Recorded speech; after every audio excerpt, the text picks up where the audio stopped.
Meu nome é Ana Maria Dalsasso, mais conhecida como a professora Ana. Sou filha da terra, nasci no Barro Branco com bastante orgulho que falo disso. Sou filha de Raul Dalsasso e Josefina Mariotti Dalsasso, ambos de origem italiana. E eu optei por ser professora.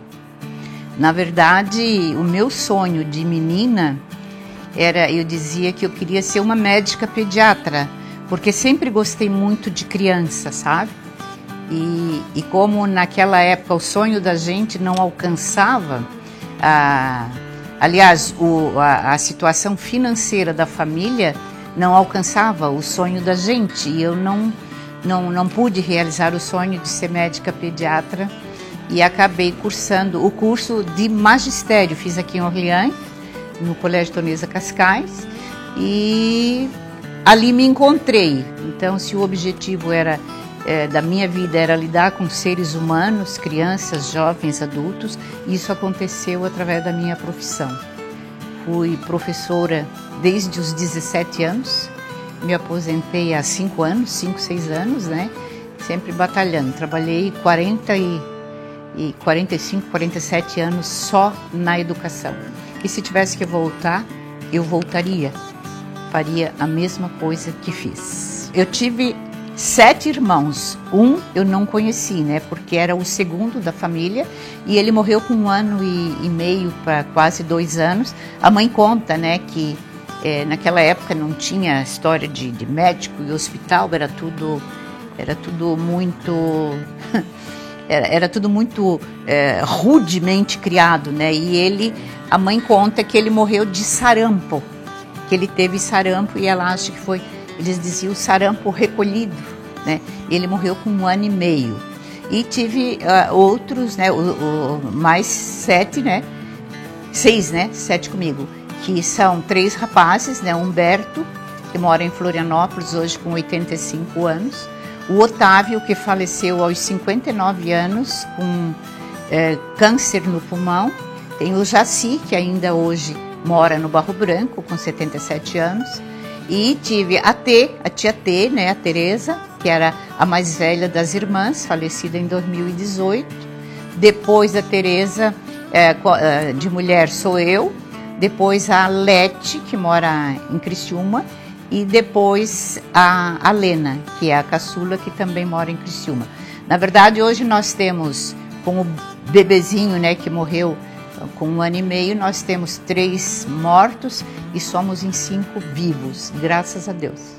Então, percorre aqui nessas veias um sangue italiano, né, um pouquinho teimosa, mas que a gente procurou, assim, fazer a nossa trajetória de vida dentro dos princípios estabelecidos, né, pela família, dos valores.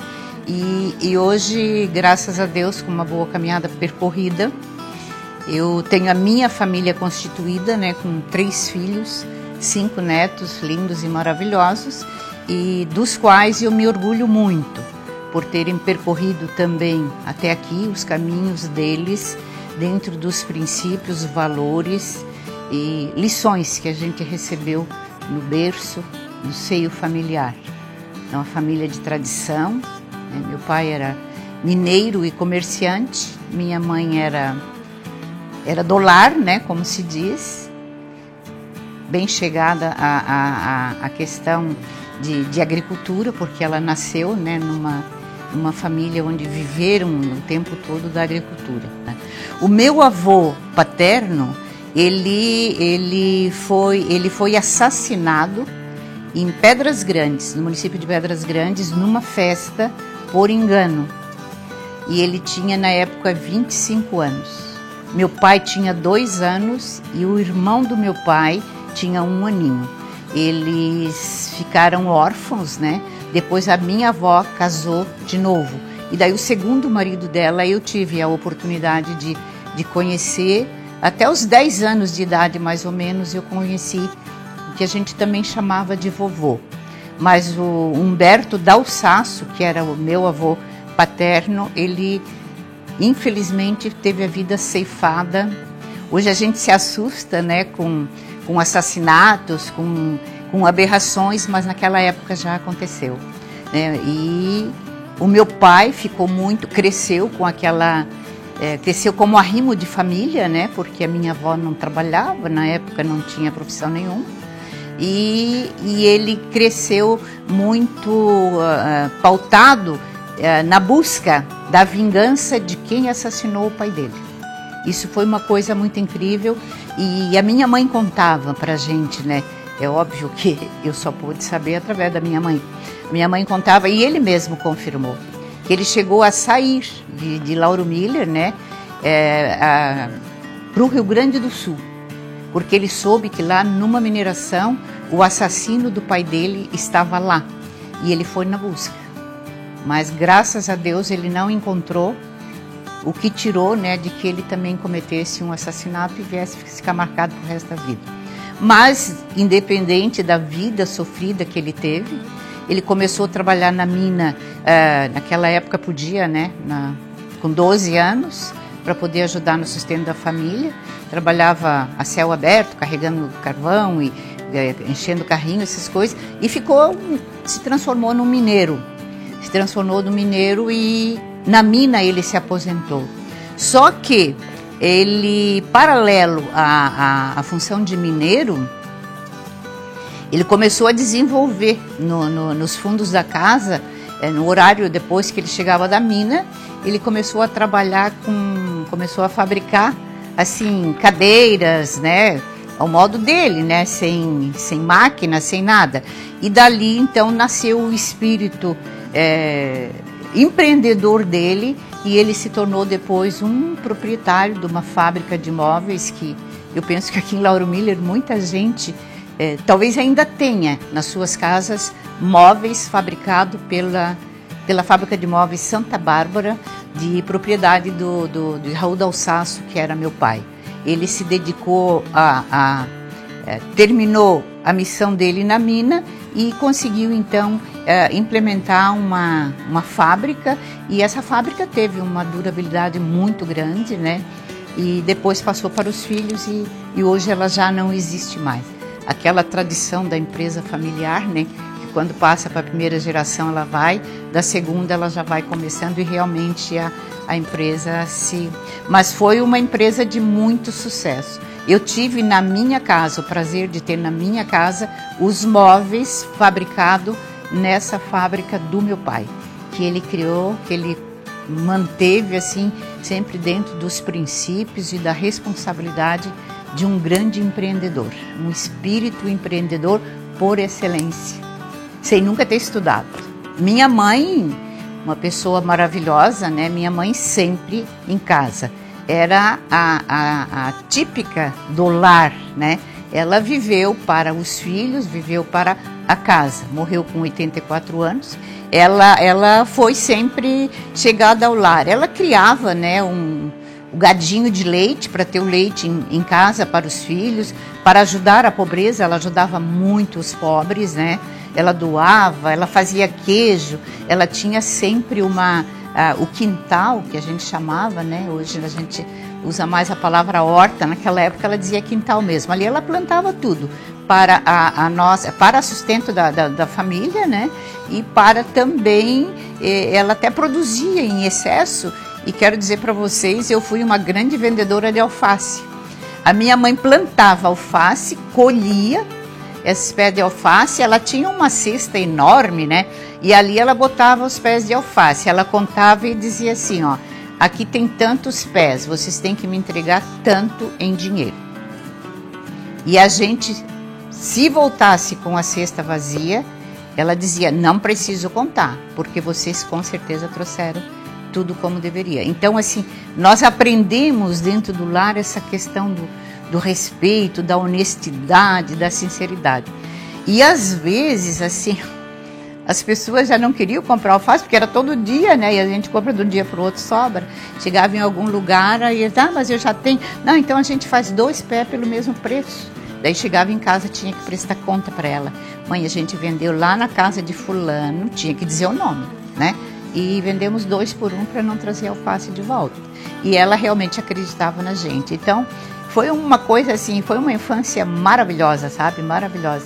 Sem muito luxo, sem tecnologia, né? Que hoje que a gente, né, começa, hoje que a gente está vivendo esse mundo assim meio doido, né? Mas era muito bom, era uma infância muito feliz. Vender alface na infância era um trabalho que a gente tinha, porque além de vender alface, eu trabalhava na roça, né? A mãe plantava aipim, ela plantava cana e a gente tinha que ir. De manhã ia para a escola e à tarde, depois do almoço, descansava o almoço, ia para a roça até o final da tarde, plantando aipim, plantando cana, ajudando, né, no quintal, capinando na época de capinar, na época de cortar a cana para o gado a gente ia ajudar. Então, assim, trabalhei muito tempo a minha infância nesse sentido de trabalho foi isso, que não considero trabalho, considero uma obrigação e algo que me serviu como é que eu vou te dizer? Algo que me serviu de experiência e poder contar para os meus filhos que realmente foi uma infância de uma forma bem resumida da que hoje eles vivem, né? Que tem muito mais facilidades, eles têm muito mais opções de brinquedos, mas foi uma infância extremamente feliz, extremamente feliz. Aos domingos a gente tinha o domingo livre, né? Eu tinha umas meninas, as vizinhas ali, as filhas do falecido Ivo Rigueto, que eram nossas amigas maiores, né? Elas iam lá para casa e a gente ficava a tarde toda, brincava. Eu nunca tive uma bicicleta, nós nunca ganhamos uma bicicleta lá em casa, não foi possível. Mas as meninas, né, as amigas tinham e a gente brincava a tarde inteira, brincava de bicicleta, a gente brincava de se esconder, que tinha muito que esconder, brincava de balanço e olha, e o tempo passava de uma forma assim sadia e maravilhosa. Quando a gente via, anoiteceu e acabou o domingo, né? E para brincar era só domingo. Era só domingo. Os outros dias a gente tinha os compromissos da escola, os compromissos de ajudar a mãe em casa, nos afazeres, como já citei, na própria questão de quintal, de roça, e em casa mesmo, né? De ajudar a buscar ração para as vacas, e a mãe ia tirar o leite, a gente tinha que estar sempre pronto, disponível para ajudar nas coisas. Foi uma infância extremamente feliz. Só guardo lembranças boas, muito boas mesmo.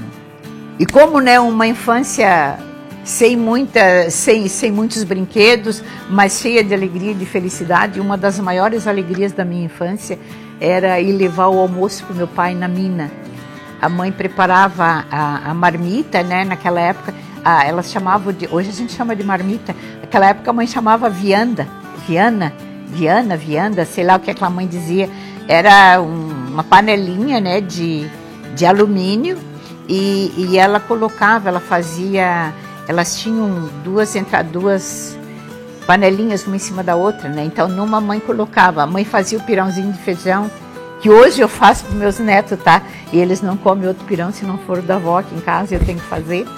A mãe fazia um pirãozinho, botava naquela marmita, né? E ali ela botava o arroz, botava o molhinho, e aquilo de sempre, né? Que era uma carninha ensopada, uma batatinha, outro dia era um bife, tudo assim, né? E ela botava. E numa outra, então, ia uma saladinha separada, né? E a gente ia levar. Então, a minha companhia de levar almoço pro pai era naquela mina, lá embaixo, no Rio Bonito. Não sei se vocês conhecem, né? E eu levava o almoço e o Carlinhos Zabotti ia comigo, porque a gente era vizinho, a gente se dava muito, né? E a gente levava, quando chegava lá, esperava o pai almoçar, brincava em cima dos carros de carvão, né? Vinha todo sujo e tal.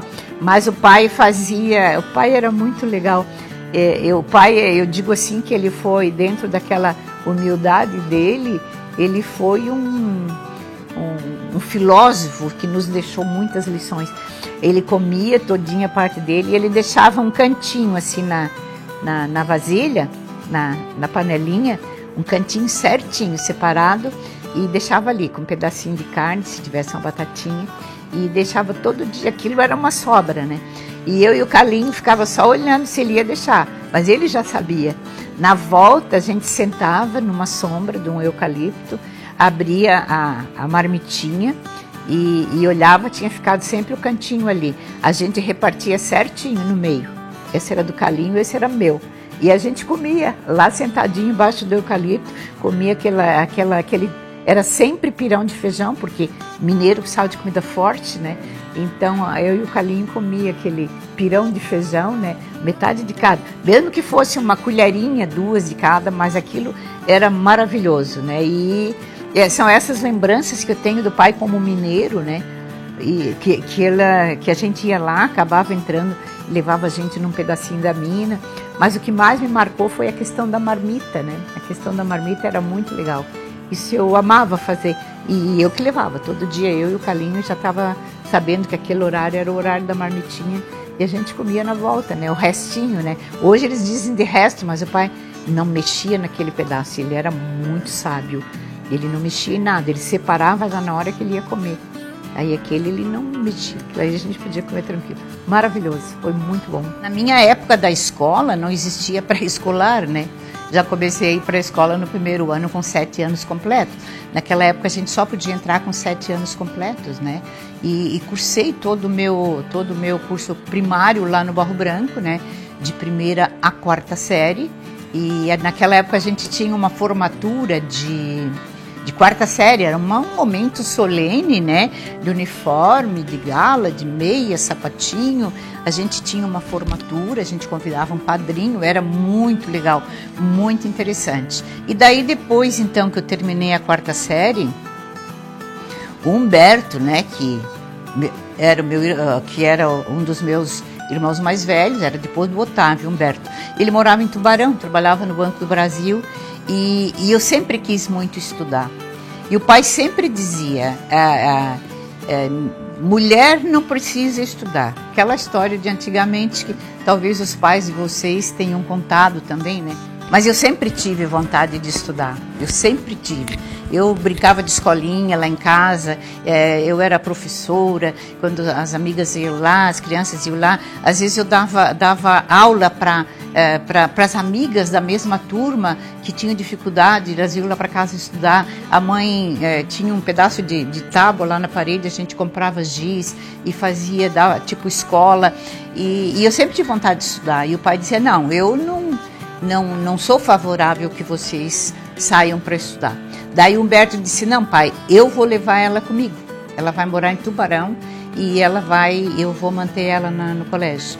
Ele me colocou no colégio São José, né, que é tradicional, ainda existe hoje em Tubarão, né? E eu estudei lá 2 anos. Daí fiquei lá, tinha que se fazer, na época era tipo um vestibular, para te entrar que era no 1º ano ginasial, hoje é a 5ª série, né? Para entrar no 1º ano ginasial, tu tinha que fazer um teste que chamava-se exame de admissão, que era uma espécie de vestibular. Na minha formatura do 4º ano, o Humberto me trouxe um livro, que era o livro do exame de admissão. Ali tinha as disciplinas, matemática, português, história, geografia, que eram as 4 matérias básicas para o exame de admissão. E assim, ó, pensa numa pessoa que viveu com aquele livro, estudando o tempo todinho para poder passar nesse exame de admissão, porque ia sair daqui, né, ali do Barro Branco, vai fazer um exame de admissão lá em Tubarão, no Colégio São José, um colégio tradicional, e o medo de não conseguir passar. Daí fui fazer o exame de admissão e graças a Deus passei e consegui estudar 2 anos lá no Colégio São José. Depois, por algumas outras questões, né, que não vem ao caso agora, daí eu voltei para casa e continuei estudando em Orleans. Aí o pai não teve mais como parar. E o pai disse, o Humberto disse, ela vai voltar para casa, pai, mas eu quero que ela continue estudando.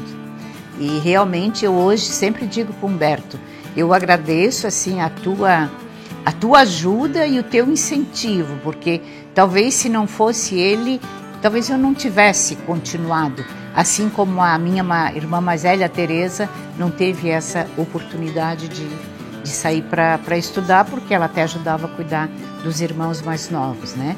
Depois dela nós éramos 4 e ela tinha também essa função de ajudar. Então, graças a Humberto, eu consegui, né, iniciar o meu estudo, estudei em Orleans, fiz até a 8ª série de ginasial, entrei no magistério e realmente me formei professora, e ali eu comecei a minha missão, que eu acho que foi uma missão que Deus colocou na minha vida, de passar, né, pela vida de crianças, de jovens, de adolescentes e até adultos, né, e ajudar nessa formação, deixando alguma marca na minha trajetória de história. Então, uma infância cheia cercada de muito amor, né, e muito compromisso para com a família, e a gente aprendeu. Além de que, assim, nós tínhamos também a questão religiosa, né? Algo que eu aprendi, né, com a minha família e que eu dou graça a eles sempre, era a forma como eles passaram para a gente a noção, a questão da fé, da necessidade de se ter o Deus na vida da gente, não?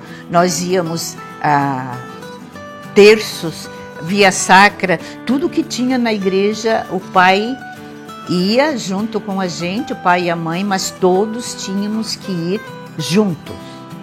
E aí, se na missa, né, quando tinha missa, que era muito raro, a gente conversasse ou dispersasse. Então, nós seguimos essa linha de que a oração, né, a necessidade de se acreditar numa força maior, que é Deus, ela existe e a gente conserva, e eu, graças a Deus, também consegui passar para meus filhos essa lição que eu aprendi na minha família, né? E a igreja sempre foi fundamental, sempre, nunca deixamos de participar, todo aquele ritual, né? Primeira comunhão, depois a crisma, tudo isso dentro dos rigores que se exigia na época, né? Todas as noites o pai reunia, né, a gente ao redor, depois da janta, ao redor da mesa, e todos ao redor, e a gente fazia a oração do terço. E ninguém podia escapar. O Otávio mesmo, depois de casado, o Otávio morava assim pertinho do pai, né? Ele subia na hora do terço para rezar o terço. Então a oração do terço era algo que não podia ficar de fora. Então, né, passada assim uma infância simples, mas assim muito feliz, da qual eu guardei lições preciosas que eu ainda conto até hoje para meus filhos, né? E tudo foi muito bom. Principalmente pelo fato de eu ter pais que deram o exemplo de relacionamento de casal. Eu casei com 24 anos, eu nunca presenciei uma discussão, uma falta de respeito do pai e a mãe. Eles nunca discutiram ou brigaram na nossa frente. Eles deixavam para conversar. Isso foi algo que o pai nos transmitiu, né? Então, eles deixavam para conversar. Nunca um desfez a autoridade do outro. Apesar de que a gente, avaliando assim todo o processo, toda a vivência, né? A gente sabe, a mãe era mais submissa, né? Ela sempre... o fato da mulher ficar só ali dentro de casa, naquela época a mulher não trabalhava fora mesmo, né? Mas a gente percebia que havia assim mais submissão dela em relação assim às ordens do pai, à autoridade do pai. Mas em momento algum houve uma discussão, um desrespeito, né? Uma briga, como muitos pais daquela época, né? Bastava um olhar atravessado para a gente saber que não era o momento. Se chegasse uma visita, isso aí já estava dito antes da visita chegar. A hora que a visita chegar, vocês saem para brincar. Não queremos barulho, não queremos. Então, assim, era tudo muito sério, né? E o pai, eu costumo dizer, eu costumo contar essa história, eu contava até na faculdade para os alunos, assim, quando a gente tinha um momentinho de lazer, né? Então, assim, ó, o pai sempre disse, hora de trabalhar é hora de trabalhar, hora de brincar é hora de brincar. Então, se ele nos atribuísse uma atividade e que a gente dispersasse da atividade para brincar, a gente era repreendida por ele. Eu lembro muito bem que o pai uma vez disse assim para mim, a nossa casa, né, no morro, lá no Barro Branco, né, e lá na parte de baixo, na verdade, da estrada, tinha os vizinhos, e o pai precisou de um martelo que ele tinha emprestado para a vizinha. Ele disse, Ana, vai lá buscar o martelo que eu estou precisando e não demora, porque eu tenho que voltar para o serviço. Ele ia para a fábrica, né? E eu fui. Mas no passar, para ir na vizinha, que era para pegar o martelo, tinha um outro, que tinha crianças, amigos da gente, que tinha um balanço num pé de árvore do quintal, e eles estavam brincando de balanço. E daí eu passei e pedi para balançar um pouquinho. E realmente balancei um pouquinho, mas a gente é criança, né? Eu deveria ter 7, 8 anos por aí. E balancei um pouquinho, mas aí acabei atrasando. Só que lá de casa, do morro, o pai estava na área assim da frente e ele viu eu no balanço. Não que eu tivesse atrasado muito, mas ele me viu no balanço. Quando eu ia subindo, eu olhei para ele bem sério, e ele já foi desabotoando a cinta.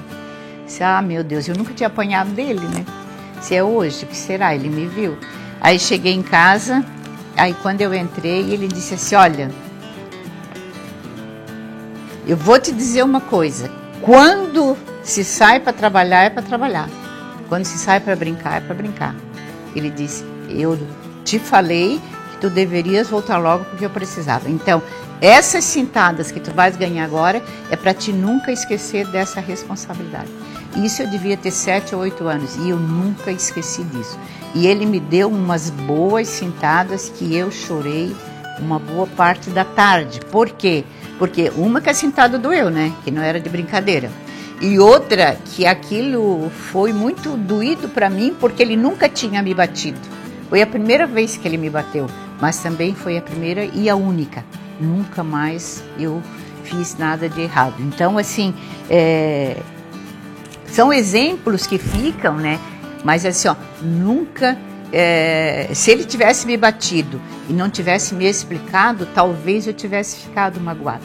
Mas ele disse, tu vai levar umas cintadas porque aqui tem que ser assim. E nunca, nenhum de nós fomos frustrados, puxamos para caminho de droga, de vício, desvio de caminho, porque tivemos uma educação bem austera, mas muito cercada de muito amor e de respeito e de responsabilidade. Isso é maravilhoso. Aí vem aquela história, os primeiros namoradinhos, né? Eles não querem, e a gente sabe, né? Com 13, 14 anos começa, né, a aflorar, e a gente tem a necessidade, né, biológica da gente até se autoafirmar nessa fase da adolescência. Eu costumo dizer assim para os meus filhos, eu brinco com eles, para os meus netos, eu disse, eu não sei o que é rebeldia de adolescência, porque nós não tivemos essa oportunidade de ser rebeldes na adolescência, porque eu não sei se na época a gente falava na palavra adolescência, está rebelde porque é adolescência, não sobrou para isso, mas a gente teve assim os sonhos, né? Às vezes eu lembro assim que às vezes eu estava triste, meu Deus, mas por que estou triste sem motivo? Então talvez tenha sido essa própria fase da questão da adolescência. Aí com 14 anos a gente começa já a olhar para os menininhos, aquela história e tal, mas eu tinha que me manter, né?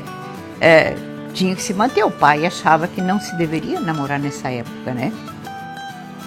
E às vezes a gente tinha naquela época a gente dizia umas paquerinhas, né? Não sei como é que se diz hoje são ficantes, naquela época era paquera. E a Tereza, a sorte que a Tereza, minha irmã, a mais velha, ela saía com a gente. O pai deixava a gente dar umas saidinhas ali no centro, né? E no centro do Barro Branco, mas sempre acompanhado dela. Então as paquerinhas, às vezes elas davam ela dava encobria um pouquinho do pai para que a gente pudesse, mas era tudo muito na rédea curta, né? Eu tive um namoradinho, né? Que ele disse, eu odiava aquela tua irmã, que ela nunca deixou eu chegar perto de ti para primeiro te dar um beijo na época, e não foi possível mesmo, porque a Teresa estava toda a vida do lado. A gente não podia nem conversar, mas era normas, ela tinha que seguir, né? E teve uma época, assim, lá no Barro Branco, para quem conhece, né, quem vai estar me ouvindo e que conhece, né, que conheceu o Barro Branco, tinha um cinema antigo, que era uma casa de madeira, e nesse cinema, então, passava filmes finais de semana, né, tipo, no domingo, né, assim, nos sábados também, ali umas 6 horas eles botavam umas músicas tocando, né, enquanto as pessoas ficavam na frente ali, dando voltinha, como a gente dizia, e era muito engraçado. Isso é muito engraçado, eu conto, daí meus filhos acham graça, meus netos. Então, assim, os moços ficavam de um lado da rua, do outro lado ficava outro grupo de moços. E as moças, as mocinhas, as meninas, né, passeavam no meio, para cima e para baixo, ouvindo aquela música, até começar o filme. Aí quando começasse o filme, às 8 horas, o som acabava e cada um ia para suas casas. E ali que a gente arrumava as paquerinhas, sabe? Ali que a gente arrumava os namoradinhos, né? Eles faziam um sinalzinho, tudo. Era tudo muito legal, muito legal. E nessas andanças aí, né, de paquerinha e tal, eu tive um namorinho lá que hoje ele até brinca comigo, né? Ele hoje mora longe, né? Não foi o que eu casei. Que ele conta, quando a gente se encontra, ele sempre tem alguém junto, ele faz questão de dizer, essa aí foi minha primeira namorada. Não casou comigo porque não quis, porque eu era pobre. Mas aquela história, né? Tudo é coisa da época. Depois, então, eu tive um outro namoradinho, que daí foi assim, de um tempinho a mais, mas só de ir no cinema, né?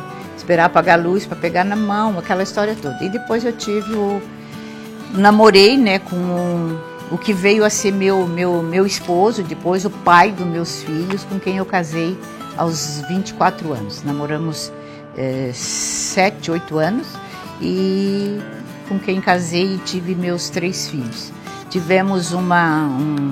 Ficamos casados 20 anos, 19 para 20 anos. E infelizmente não foi possível continuar, a gente acabou se separando, né? Eu acabei me divorciando, fiquei com 3 filhos para dar conta, porque fiquei com a guarda dos 3, um tinha 17, o outro tinha 13 para 14 e a menina tinha 7 para 8 anos. E dali então comecei uma outra batalha na vida, né? Que até então tudo estava tranquilo, né? Entre aspas, né? Porque uma boa parte do meu casamento eu tive alguns problemas e a gente vai protelando a decisão, vai protelando e de repente quando tu vê, chegamos no ponto final. Eu ainda acho que a gente tem uma missão na vida, que quando chega o ponto, encerra aquela tua missão, tu tem outra. E a minha nova missão a partir de 1991 foi quando eu me separei e tomei um rumo novo com os meus filhos, né? E segui um novo rumo. Trabalhei até nessa época lá na escola do Barro Branco, né? E daí em 92 eu vim morar aqui em Lauro Miller, né? Aluguei um apartamento, vim morar aqui. Eu costumo dizer que com a minha separação eu passei uma régua na minha vida e comecei uma nova fase, porque eu tive que mudar de casa, eu acabei mudando de trabalho e comecei tudo do zero. Vim morar de aluguel, tive que construir um lugar para morar e foi tudo uma coisa assim bem difícil, um período difícil da vida que às vezes assim a gente não gosta muito de lembrar, mas sempre focada de que eu tinha 3 filhos, né? E eu tinha uma missão para cumprir. Eu tinha que encaminhar esses meus 3 filhos, acontecesse o que acontecesse. Meu pai faleceu em 1990, antes de eu me separar, mas como eu já tinha alguns problemas anteriores no casamento, meu pai sempre dizia assim, minha filha, a porta da casa do pai está aberta. Ele disse, tu pode voltar para cá a hora que tu quiseres, tu e os teus 3 filhos, que a gente dá jeito. E eu sempre disse, pai, o seu compromisso comigo terminou no dia 6 de fevereiro de 1972, que foi o dia que eu casei. Então eu disse, naquele dia, o pai, a partir daquele dia, o pai não tem mais compromisso comigo. A vida que segue agora eu sigo sozinha. A hora que eu tiver que tomar um rumo, me separar mesmo, eu já falava isso bem antes, né, de eu me separar. Fiquei 1 ano passando por isso.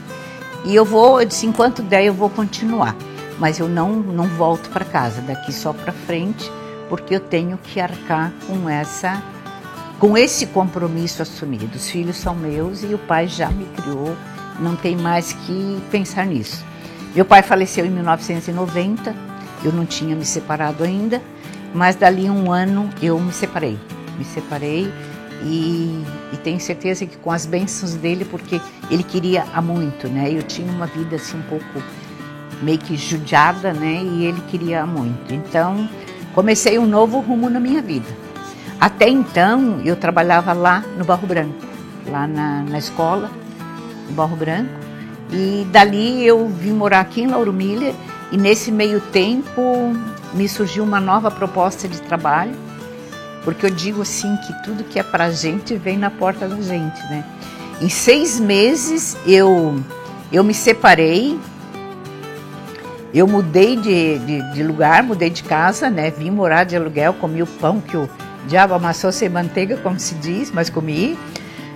O meu filho sofreu um acidente, o meu mais velho, que quase matou-se num acidente de carro. Tudo isso em 6 meses. E eu troquei de emprego.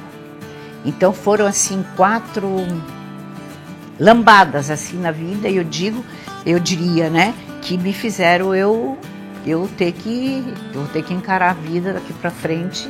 O compromisso é meu, 3 filhos para encaminhar, para formar tudo isso, e eu tinha um objetivo, né, de tê-los formado e encaminhados na vida. Tudo isso aconteceu e eu disse, agora que eu vou ter que me segurar. E fui. Aí surgiu uma proposta de trabalho em Orleans, eu aceitei e acabei indo para lá. Na verdade, eu comecei a trabalhar com 17 anos como professora substituta. Eu estava fazendo o magistério e faltava muito professor naquela época, né?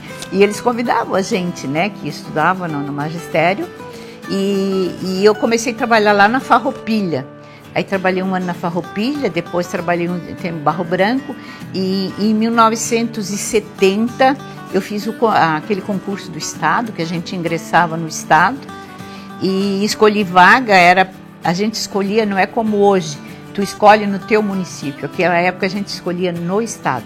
E eu acabei indo escolher acabei escolhendo uma escola que só tinha essa, né, a mais perto, lá em Urupema.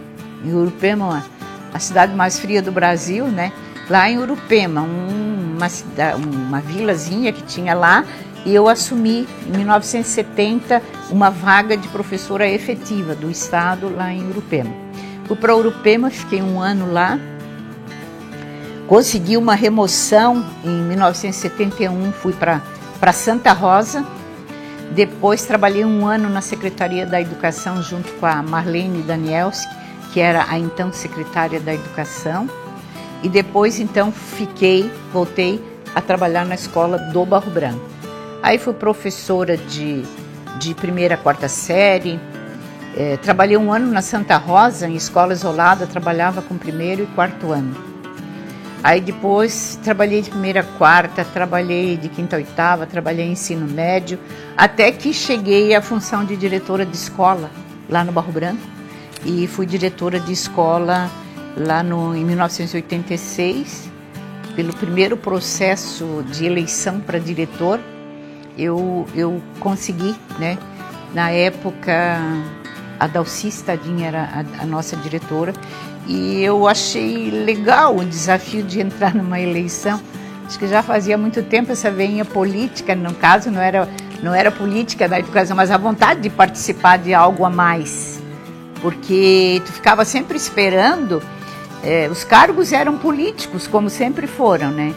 Eu nunca ganhei cargo político. Daí a hora que surgiu a oportunidade de concorrer a um cargo que não tinha nada a ver com política, eu disse, eu vou entrar, né? E entrei e realmente foi uma eleição linda, maravilhosa. Aí fui eleita diretora da escola, adorei, né? Implantei assim algumas mudanças legais. E daí em 1987, o então governo Pedro Ivo, né, o tal do governo do Pedro Ivo, como era partido adversário do meu, eu fui eleita na época do governo de Esperidião a mim, que criou a lei para eleição, né, de diretor de escola. E não era nada a ver política, era uma eleição, uma lei, né?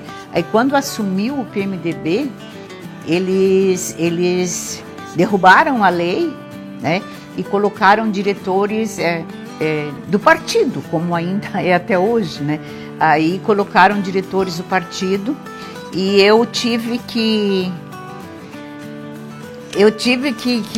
ser exonerada, né? Eles tentaram, eles não aceitavam, porque eu não era do partido do governador, e criaram, né, essa situação de me exonerar. Só que a comunidade, foi muito legal na época, assim, a comunidade tomou as dores, foi uma coisa muito bonita, era bem democrático, né? E fechou a escola, não deixou a diretora nova entrar.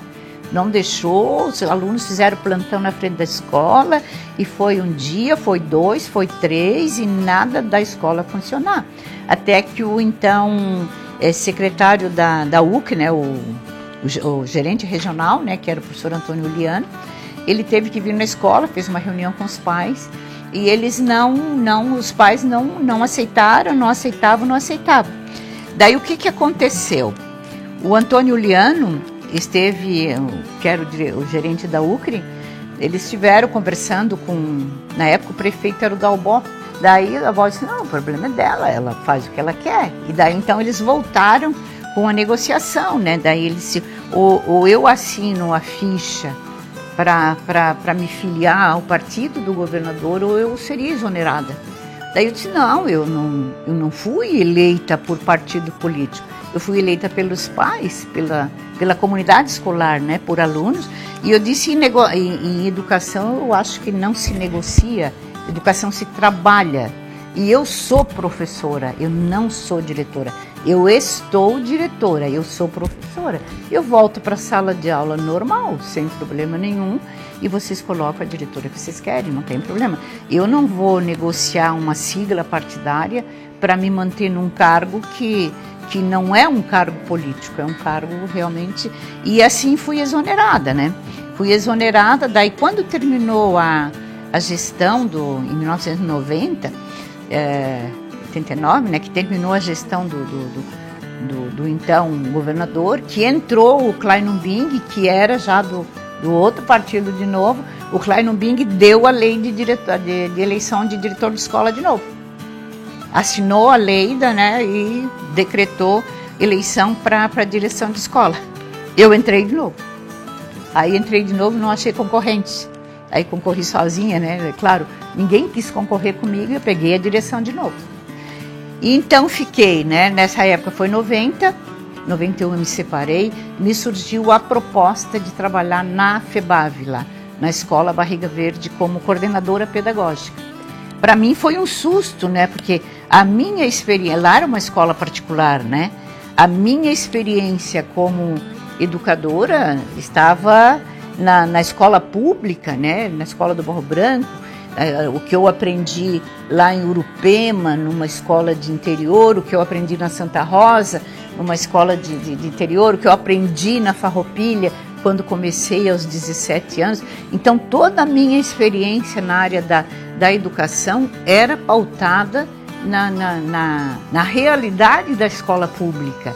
E daí, quando aparece o presidente da fundação, da Fundação Educacional lá da FEBAV, me convidando para assumir a coordenação pedagógica de uma escola particular, eu balancei assim, sabe? Eu balancei e disse, meu Deus, né? Será que eu tenho condições de fazer isso, né? Até porque faz uma outra ideia, né? Daí ele sentou comigo, começamos a conversar e perguntou como eu pautava o meu trabalho ali na direção da escola e tal. Aí contei o que eu fazia, ele disse, olha, exatamente isso que nós estamos precisando. Eu contei como eu conduzia, né? Como eu conduzia os professores, porque cada professor que começava novo lá, ele tinha que ter um bate-papo comigo para assumir os compromissos da escola. Era uma coisa assim, a gente fez uma gestão um pouco diferenciada, né, do que se vivia até então. Talvez porque eu tivesse no sangue essa vontade de estar sempre fazendo algo novo, por isso tenha feito, né? Aí eles são exatamente isso que a gente quer. E eu já estava nesse momento com tempo para me aposentar no estado, né? Porque eu comecei em 67, já estava com tempo, eu já tinha passado até, porque era 25 anos, né? E eu disse, olha, é o seguinte, eu tenho uma licença-prêmio para tirar, então eu vou tirar essa licença-prêmio no estado e vou lá para fazer a experiência. Se der certo, eu tenho tempo, me aposento e deixo o caminho para outro, né? E vou seguir o meu caminho em outro lugar. Eu gosto de coisa nova, de desafio, sempre gostei de desafio, né? E fui fazer a minha experiência lá, né? E daí quando fazia um mês, ele disse, me traz a carteira profissional que eu vou assinar a tua carteira. Era o que eles queriam e eu comecei a fazer um trabalho bem diferenciado. Foi muito legal, foi uma experiência nova, assim, de eu chegar assim e não conhecer nada do que era a estrutura de uma escola particular, assim como era conduzida. Na época, era o sistema positivo, né?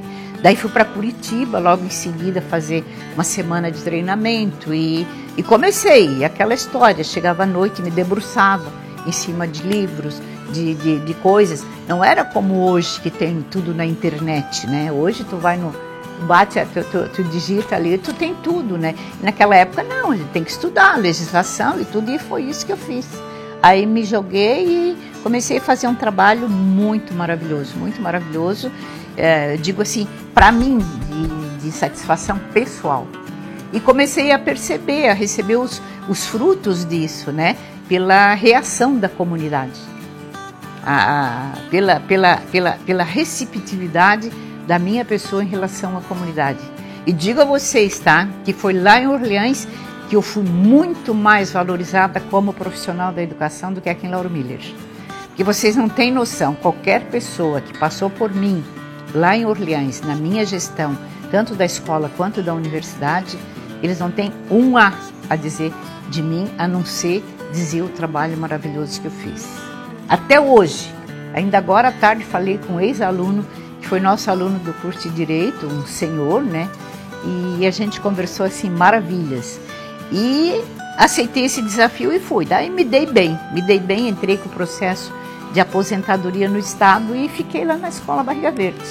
Aí comecei lá na escola efetivamente em 93, fomos implantando, eu digo que foi um trabalho assim, lá no Barro Branco, ser diretora da escola foi maravilhoso, assim, o que a gente conseguiu fazer, né? Mas assim, ó, o que eu consegui fazer lá dentro da fundação, da escola Barriga Verde, da própria universidade, hoje Unibave, eu não tenho como esquecer. Meu nome está marcado lá pelo trabalho e pela dedicação que eu fiz no decorrer dos 22 anos que eu fiquei lá.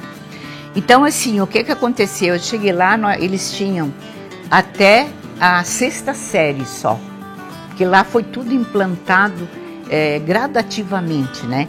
Então, quando eu cheguei, estava na 6ª série. Daí, no ano seguinte, implantamos a 7ª. Aí comecei a levar pessoal aqui de Lauro Miller. Comecei a levar pessoal, comecei a visitar as casas e convidar. Daí, naquele ano, ia uma Kombi de alunos. Daí a professora Genor disse, eu não acredito que tu já estás trazendo alunos de lá, não sei o que. Eu disse, o ano que vem, eu disse, eu vou trazer um ônibus. Ele disse, eu duvido que tu traga. E no ano seguinte, a gente conseguiu levar um ônibus lotado. Quando eu saí da escola em 2004 para ir para a faculdade, 2 ônibus saíam daqui de Lauro Miller de manhã lotado para a escola Barriga Verde e um à tarde para a educação infantil da escola Barriga Verde. Foi maravilhoso, assim. Aí implantamos a 7ª, implantamos a 8ª, aí quando implantamos a 8ª, aí já levei um ônibus de aluno. Aí depois implantamos o ensino médio, primeira série só do ensino médio, sucesso absoluto. Implantamos a 2ª série do ensino médio e implantamos a 3ª. E eu sempre tinha alguém que duvidava da qualidade da escola, sempre tem aqueles que torcem contra.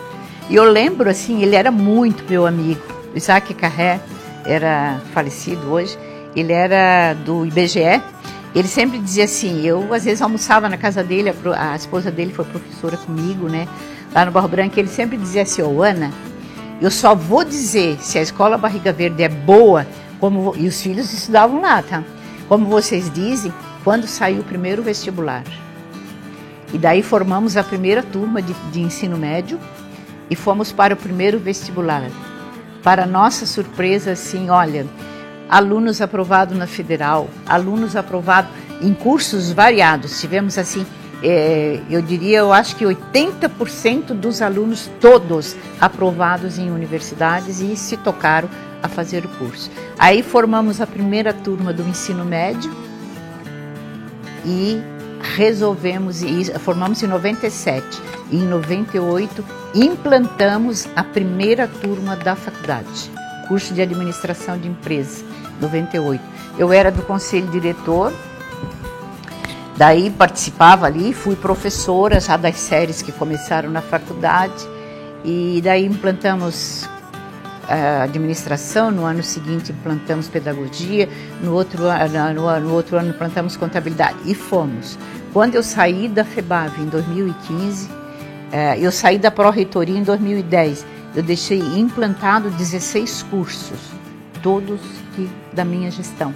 Então, assim, e cursos de sucesso, né, direito, administração, cursos que, né, estão lá todo vapor ainda. Daí, então, fiquei na escola Barriga Verde, criamos o primeiro curso de administração, porque eu era do conselho diretor e a gente deu entrada no processo. Aí criamos, fiquei em 98, 99, aí fiquei dando aula na faculdade, participando do conselho diretor, e em 2004 transformamos as faculdades isoladas, porque até então era faculdade isolada, em centro de educação, né? Transformamos e, para minha surpresa, né, isso era meados de 2004, o presidente da fundação me chamou lá na época, ligou para a escola, pediu que eu fosse lá em cima na faculdade, né? Na verdade, a faculdade funcionava na escola ali mesmo, né? A gente funcionava à noite, umas salas que tinham ali, lá do hospital também, que a gente alugou. E daí, quando eu cheguei, ele disse, olha, eu quero te dizer que nós fizemos uma reunião, chamei alguns diretores aqui da fundação, tu não estava, claro, que o interesse era falar de ti. Ele disse, nós te escolhemos por unanimidade para ser a pró-reitora da universidade, do centro universitário. Eu disse, não, né, mas você está brincando comigo, né? Eu falei, não, né, tá louco? Eu era apenas professora de português, né, em alguns cursos, né? Aí vim para casa, assim, cheguei em casa, disse, meu Deus do céu, não é verdade o que eu estou pensando, assim, não é verdade que eles me convidaram para ser, na época era diretora da faculdade, que ainda não era centro universitário, né?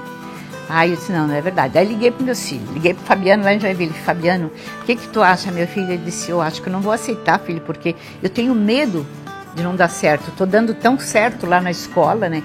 Ele disse, mãe, te joga, porque ele disse, é a tua oportunidade, porque tu é capaz, eu confio em ti, eu sei do teu potencial. E eu gosto de desafios, se tiver alguém que me empurra, daí então não tem, né? Aí no outro dia me chamaram, disse, não, eu aceito o desafio.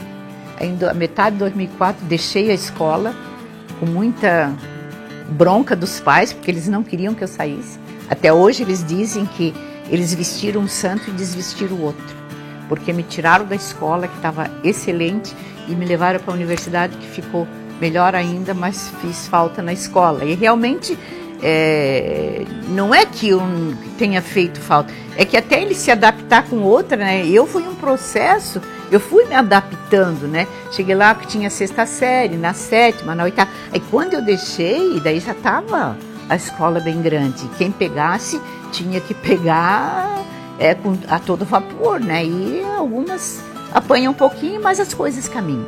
Aí fui para a universidade, 2004, dava aula numa turma e comecei. Aí começamos a criar mais cursos, implantamos todos os cursos que tinha que implantar. Em 2006, transformamos em centro universitário. Aí foi uma vitória, né? Foi uma vitória, transformamos em centro universitário e ali então precisaríamos de um pró-reitor de ensino, né? E daí eu disse, o Celso, quem vocês vão colocar, né? Eu disse, porque tem que ver, né? Quem que vamos colocar? Porque eu era do Conselho Diretor, ele disse, não, a pró-reitora de ensino vai ser tu. Ele disse, tu vai continuar. E eu assumi aquele compromisso de pró-reitora de ensino, foi... Nossa, gente, eu passei muitas horas assim da noite debruçada em cima de leis, estudando como é que funcionava um centro universitário. Porque tu ser diretora de faculdades isoladas é uma coisa, mas assim, cada faculdade tinha o seu diretor, né? Eu era professora, estava ali acompanhando tudo, mas tu ser tu ser pró-reitora de um centro universitário é complicado, né? E pró-reitora da área mais difícil que é a educação, pró-reitora de ensino. Vou me debruçar a estudar, né? Me debrucei, estudava, eu conversava com amigas que eu conhecia e fui e consegui. Realmente a gente foi um período assim maravilhoso. Eu aprendi muito com as pessoas, né? Eles me ensinaram muito à medida que eu também ensinava, que eu passava a minha experiência. Foi um período muito maravilhoso. E fiquei na pró-reitoria até 2010, aí depois saí da pró-reitoria e continuei dando aula até 2014. E aí depois eu disse, agora deu, né? Já são 40 e tantos anos de educação, vamos parar para viver um pouquinho também, descansar, para te ter o teu... Foi a vida inteira acordando de manhã às 6h30 da manhã, 6h30 da manhã, e voltando para casa de noite só. E disse, agora deu, fiz a minha parte, acho que fiz bem feita. E por ali encerrei o meu lado profissional, mas continuei, né? Continuei escrevendo para o jornal, escrevendo para o site, e o contato, né, com os alunos continuou sempre assim o mesmo. E tenho muitas lembranças que tem coisas assim que às vezes até emocionam a gente, né? Às vezes um aluno, né? Eu hoje, por exemplo, entrei no Facebook, uma menina que foi minha aluna na pedagogia, e ela chama, até hoje ela me diz, minha mestra, minha inspiração, porque essa menina foi uma menina que veio de chão de fábrica. Ela trabalhava das 10 às 6 da manhã na produção, na Plazon. E ela ia para a faculdade às 7, saía 15 para as 10, e normalmente, né, eu estava naquele horário ali, ela levantava da sala 15 minutos antes, né, ia lá no banheiro, botava o macacão, botava a bota, pegava a moto e ia para o trabalho. Aí trabalhava a noite inteira. E eu sempre disse, tu vais conseguir, tu vais vencer. E fui dando aquela corda, aquele impulso, aquilo tal. Fiquei o semestre inteirinho, depois eu na pró-reitoria, eu falava com ela todo dia, incentivava. E hoje ela é doutoranda, está fazendo doutorado numa universidade do Rio Grande do Sul, é professora de Libras, da Linguagem Brasileira de Sinais, e ela hoje lançou o primeiro artigo dela numa revista científica que ela me mandou. Então, assim, ó, isso não tem dinheiro que te pague.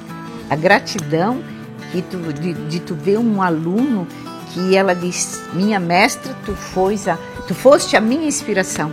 Ela disse, muitas vezes eu pensava desistir. Quantas vezes eu pensei desistir? Ela disse, mas eu tinha um compromisso. E realmente, então, são exemplos assim que faz com que a tua trajetória de profissional sirva, né, de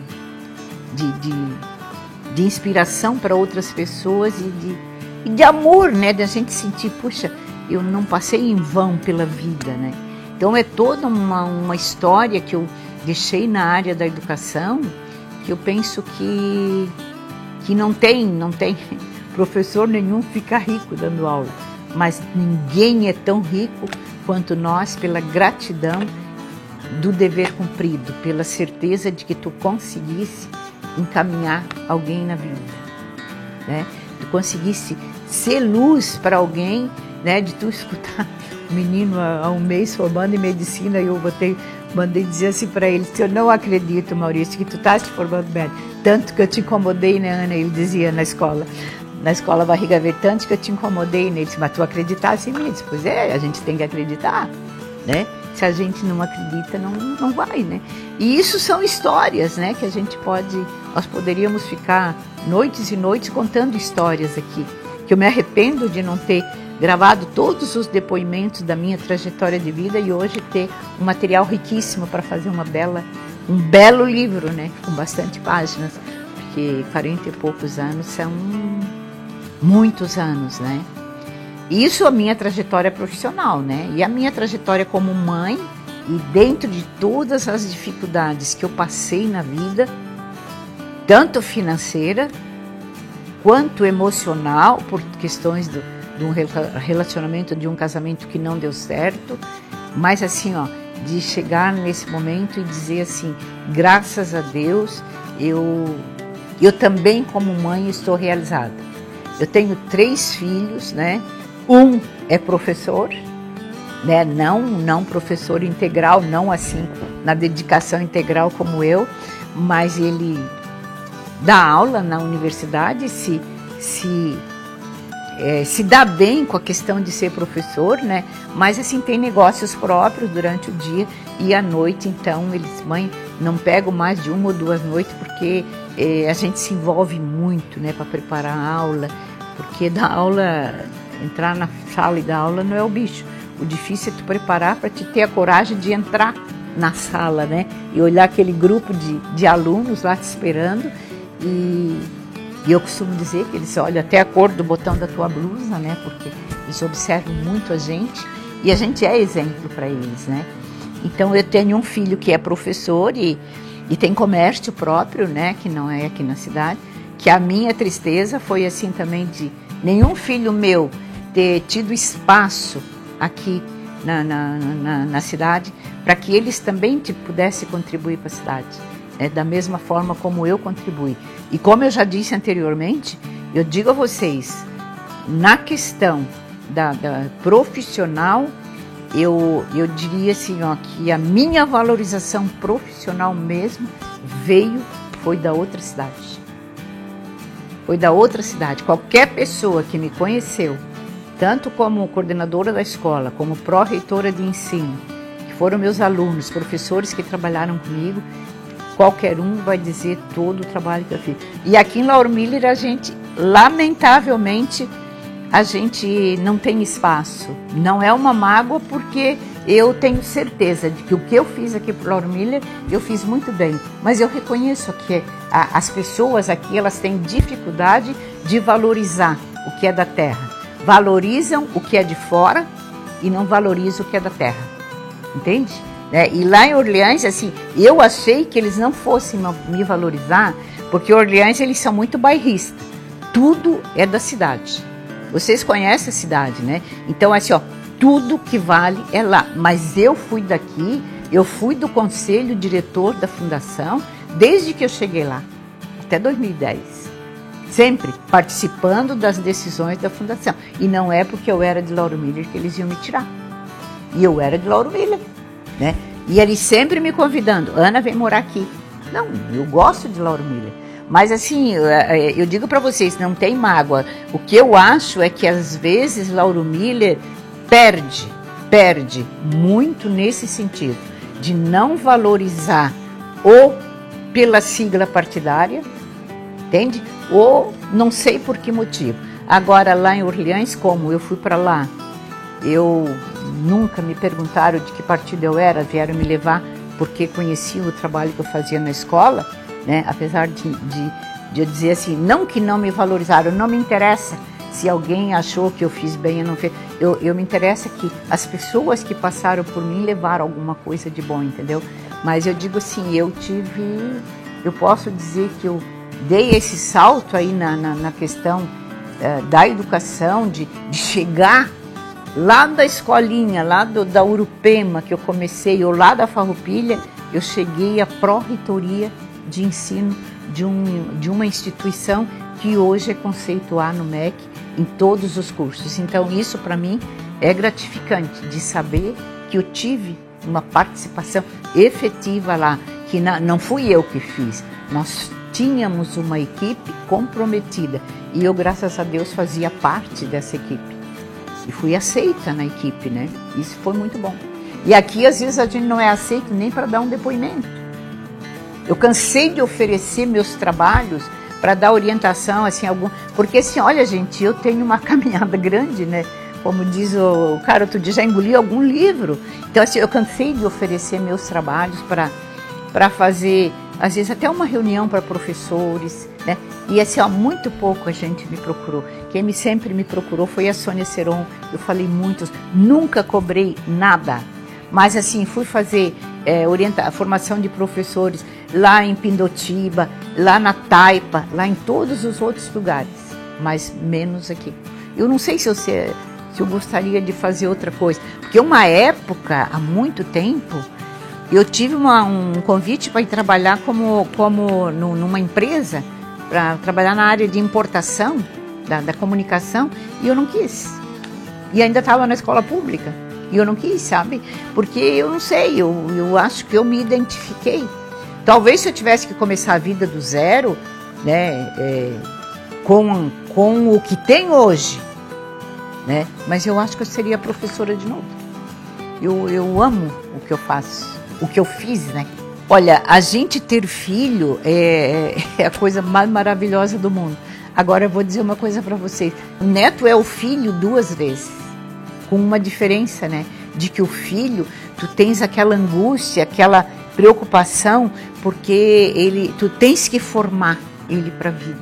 E o neto, a formação é a responsabilidade do pai dele, né?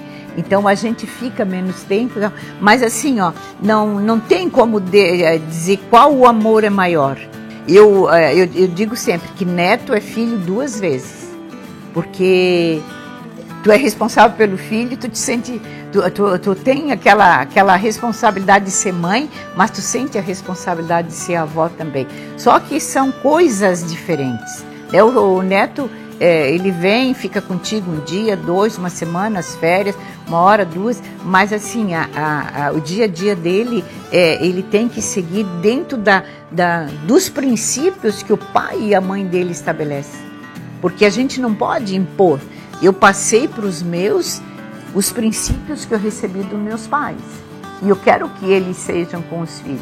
E eles são realmente assim, são carinhosos ao extremo, mas eles são enérgicos na hora necessária.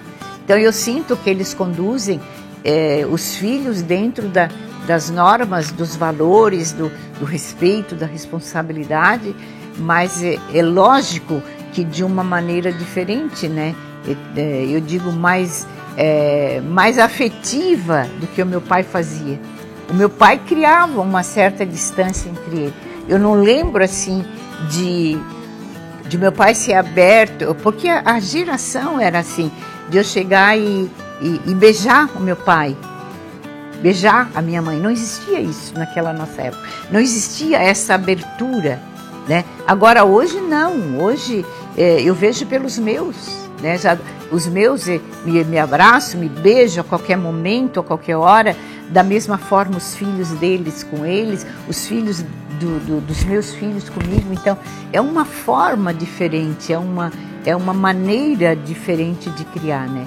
Mas o amor é o mesmo. Meu pai nos amou de uma forma incondicional, mas assim, aquele que tu não precisava tu tá dando beijo e dizendo, porque eles não permitiam que isso, eles não foram criados da mesma forma como e eu não fui criada assim, né? Beijando o pai, beijando a mãe, porque não tínhamos isso, nem entre nós, entre irmãos, quando éramos pequenos. A gente conversava, mas não tinha esse afeto assim, esse, como que se diz assim, esse apego, esse toque, o toque que tem hoje, que a gente se toca muito, né? Mas eu criei os meus filhos assim. Deus te abençoe, como meu pai me ensinou até hoje, e eles me pedem a bênção até hoje, né? Eu gosto, e os filhos, os meus netos lá, os mais velhos, que estão com 21 anos, eles fazem isso com o pai e a mãe ainda. Os outros, às vezes é obrigado a mandar, mas assim, são criados nisso, né? Mas assim, ó, eles têm aquele afeto, aquela história de estar se abraçando, e isso é muito legal. Eu não fui criada assim, o meu pai me beijando, eu não lembro dele estar me dando beijo, assim, e eu nele, mas eu criei os meus filhos assim, diferente do meu falecido marido, né, o pai dos meus filhos, que nunca tiveram essa proximidade com ele, entende? Ele não era aberto a porque ele também foi criado assim. Ele era de uma família ele tinha 12 irmãos, um atrás do outro, e ele não desenvolveu esse afeto também com os filhos, sabe? Mas os meus filhos fazem com os filhos dele e fazem comigo, porque eu penso que eles puxaram o meu estilo, né? Eu sempre fiz isso com eles, de estar sempre muito presente, de comemorar cada coisa, cada atitude deles, cada conquista, de comemorar, de parabenizar, disso, aquilo. Isso é um hábito que eu tenho, né? Talvez pelo fato de ter me envolvido desde 17 anos com crianças dando aula, e isso tu acaba fazendo, né?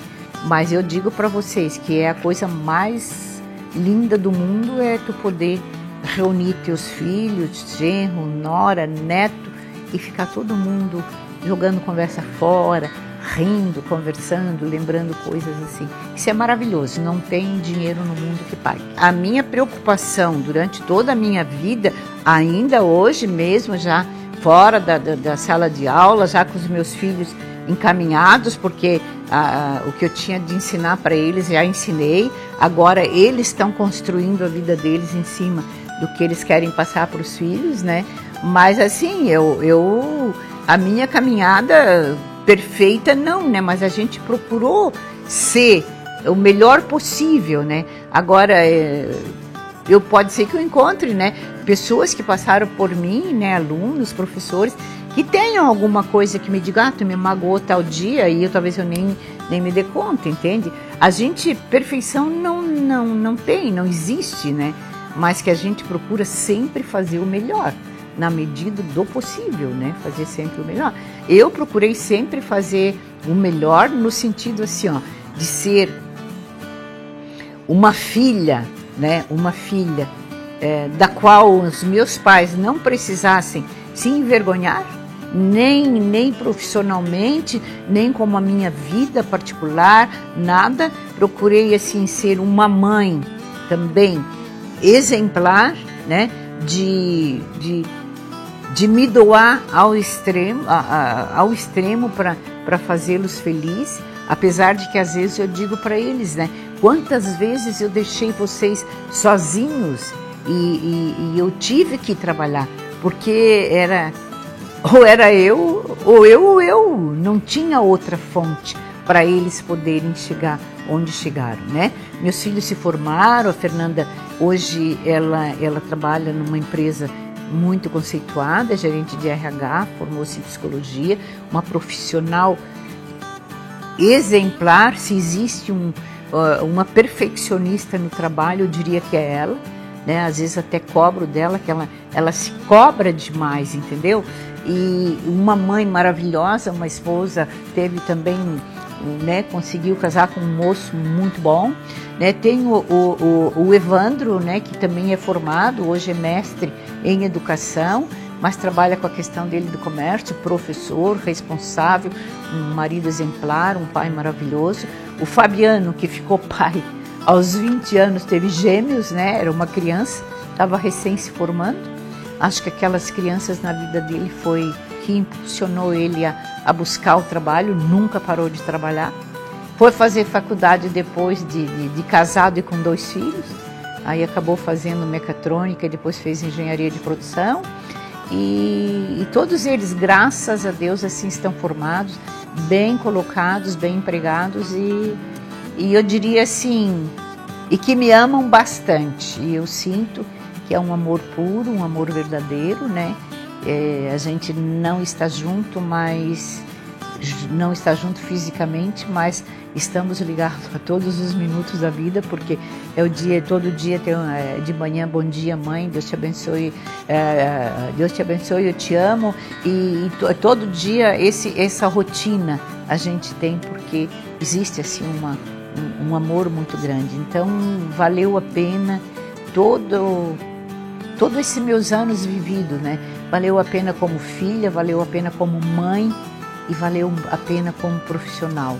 Eu não me considero perfeita, mas eu garanto para vocês, né, que estão me ouvindo, que eu fiz de tudo para tentar não errar na vida, né? Tentar sempre acertar, porque é acertando que a gente consegue evoluir, né? E essa evolução é a concretização daquele sonho que a gente teve de criança. Quando eu sonhei ser pediatra, porque eu adorava criança, por condições financeiras não fui, daí fui para o magistério, não que eu não gostasse, comecei a fazer e gostei também, né? Tanto que comecei a trabalhar e nunca mais parei, né? Então tudo isso faz parte, né, de uma realização que não tem preço. O que a gente recebe de gratidão pelo fato de ter pautado a vida da gente na retidão, na responsabilidade, né, no comprometimento, não tem dinheiro no mundo que pague. A gente não fica rico financeiramente, mas assim a tua paz interior, a tua certeza de missão cumprida, a tua certeza de que tu passasse pelo mundo, né, escrevesse a tua história, talvez não tão ilustre, mas que ela realmente foi importante na vida de muita gente, em especial na minha, né? E gratidão aos meus pais, pelos pais que eu tive, gratidão aos meus filhos, pelos filhos que são, aos meus netos, que são os maiores amores, e a Deus, né, que me permitiu chegar até aqui, apesar de todas as dificuldades, mas eu costumo lembrar as coisas boas e esquecer as ruins, porque as ruins também são degraus para que a gente possa subir mais na vida. Se tu só tem coisa boa, de repente tu te acomoda.